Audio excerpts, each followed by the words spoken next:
What's going on, YouTube? This is going to be an update towards my phalloplasty.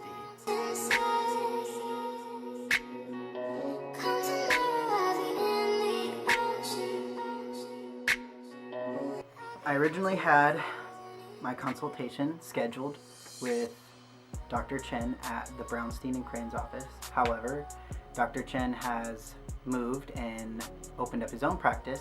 So I finally had a consultation with Dr. Chen after waiting for about a year, seeing how, respectful and nice and kind and just very personable he is as a person made me want to go to Dr. Chen.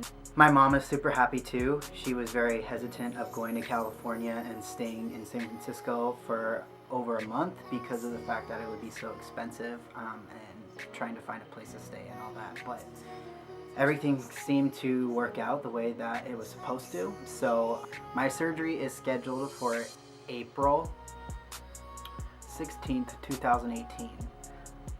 It's really exciting. I found that having a surgery date definitely does exclude my dysphoria now that I have a date, and it seems more real, and it seems like the progression towards the surgery is going forward because of the surgery date and because I have it scheduled on a calendar, and it makes it so much easier and so much better for me just mentally. So that's really exciting.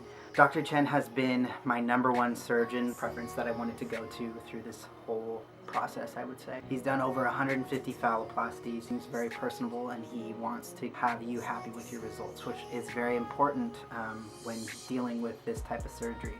So basically, I'm going to get radial forearm flap, which is they'll take a skin graft off my arm, and that will essentially be my new phallus. Then I'm going to have urethra lengthening, and they take the inside of your arm to create the urethra lengthening. You have to have no hair on your arm. I sent pictures to Dr. Chen, and he said I actually didn't need electrolysis because I don't have a lot of hair on my arms. I actually have my first consultation for electrolysis tomorrow.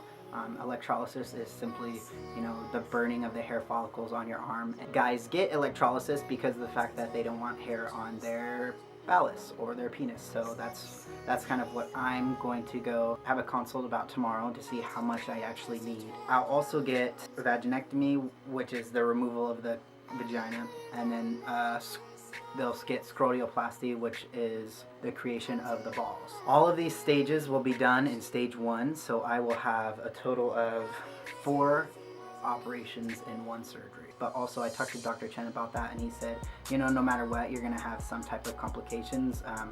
It's 1 in 3 individuals who do have some sort of complications, so why not just get it all done and have the same amount of complications and a less downtime. So that's kind of why I wanted to go to Dr. Chen as well, because he has all the surgeries done at once. The second stage is the penile implant, which I have actually opted out for now just because of how high the complication rate is for that, and maybe down the road it will be something that I'm looking forward to, but for now it's basically an implant. They have 2 types. They have the pump and then they have the rod. Both of those implants, you have to get them replaced every 7 to 10 years. I don't want to rely my life on surgeries for the rest of my life. So that's kind of why I'm kind of opted out on that part. But also both of those implants are made for cisgender men. So men that were assigned at birth who have erectile dysfunction, so that's what they use for. So maybe in the future, I know that there's a bunch of surgeons and researchers out there who have been trying to develop a new type of implant that is specifically for trans men. So maybe in the future, but for now, that's kind of something that I'm opting out just because of mostly the complications and having to replace it. They talk about the BMI. You have to be in the most physical shape as possible. I was kind of worried about that because I know that I'm not the most in shape person. However, I've been trying to lose weight and get as in shape as possible for this surgery. Beforehand, I sent Dr. Chen pictures, and he said my body is completely fine. Nothing will get in the way of the surgery and all the catheters that they have to put in your abdomen. And he said I'm pretty much good to go. So for now, I'm just gonna try to get in the best shape. That way my recovery is easier and I'll be able to heal faster, essentially. So kind of waited to have surgery until next year because of the fact that I have to get electrolysis. My main reason I wanted to get phalloplasty was to go into a locker room or a men's room and use the urine hole as something that has been a huge issue for me ever since coming out as trans. I'm very, very excited. This is something that I've been waiting for forever. I'm actually, you know, I'd be lying if I said that I wasn't scared, but I'm more happy. This is the last surgery until, you know, I'm finally aligned and I'll feel at home in my body. And so yeah, I'll definitely probably do another Q&A.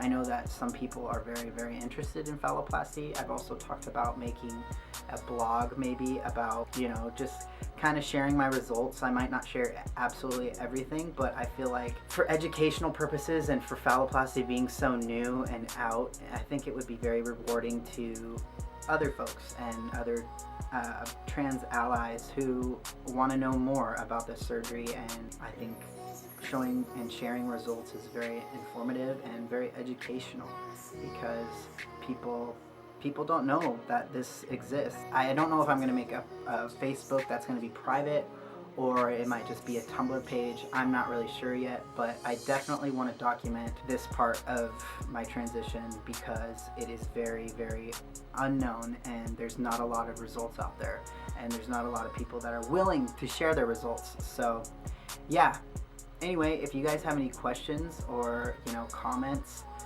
please feel free to message me on any of my social medias.